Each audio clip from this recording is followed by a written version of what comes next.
ఉంటుంది, మళ్ళీ వెలుతురు కొంతకాలం ఉంటుంది. కాబట్టి మనం ధనవంతులు.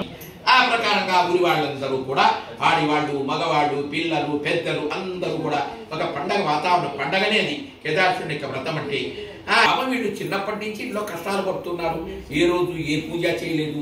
తండ్రి పేదవాడు, అన్నానికి జరిగేదే కష్టం. కాబట్టి ఇంకా వ్రతాలు ఎక్కడ చేస్తారు? అందువల్ల వీళ్ళకు తెలియదు.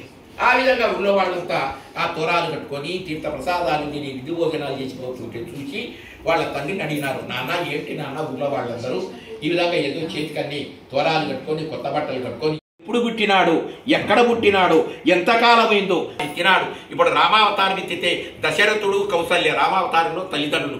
కృష్ణావతారం ఎత్తినాడు వసుదేవుడు, దేవకీదేవి. వామనావతారం ఎత్తినాడు కశ్యపుడు, అతిథి.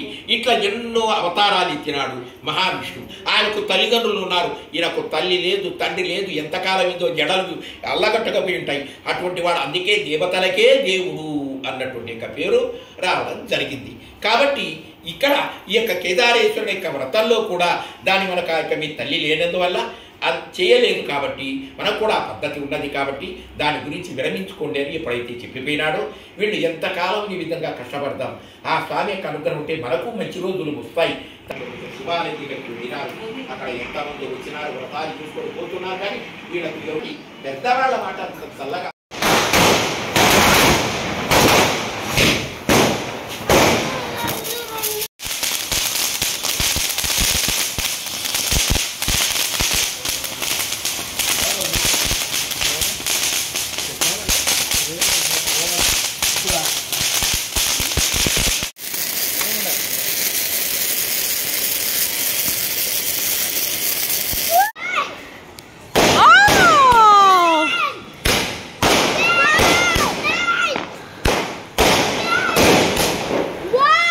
వెనక్కి వచ్చాయి.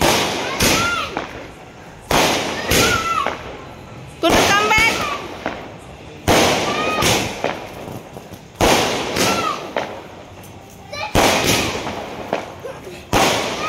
కున్ను కమ్ బ్యాక్.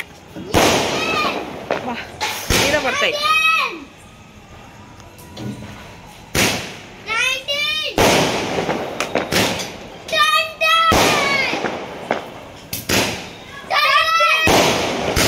మీద పడుతున్నాయి, వెనక్కి రా.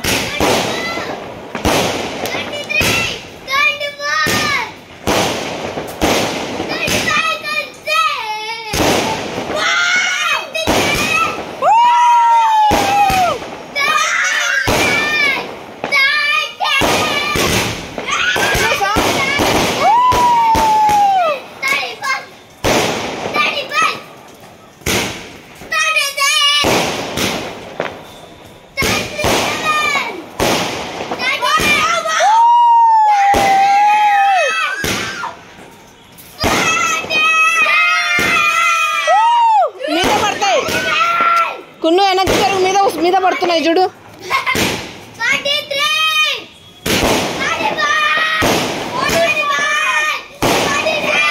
కున్ను కమ్ బ్యాక్. మీద పడుతున్నాయి అన్నీ.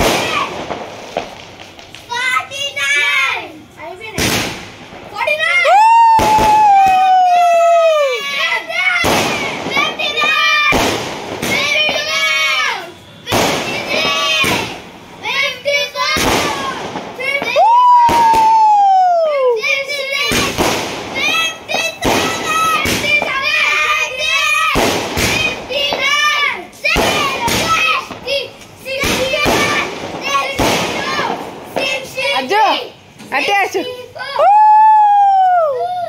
అట్టియా.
మీ ఇంటి నుంచి బ్రేక్ వర్క్ పెట్టి అన్నం పెట్టాము అడుగు అడుగున